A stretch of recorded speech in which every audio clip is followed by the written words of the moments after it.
సత్య అనేటువంటి దానికి ఋగ్వేదము అని అర్థం ఉంది. సత్య అనే పదమునకు ఋగ్వేదము అని అర్థం ఉంది. The word Satya has a meaning Rigveda. సా అనేటువంటి పదమునకు సామవేదంగా ఉంటుండాలి. The letter Sa stands for Samaveda. ఆ అనేటువంటి పదమునకు అధర్వణ వేదంగా ఉంటుండాలి. A signifies Atharvana Veda.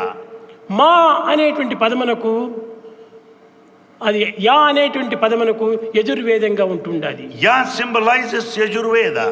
సత్య సా ఆయి, Satya Sa Ayi.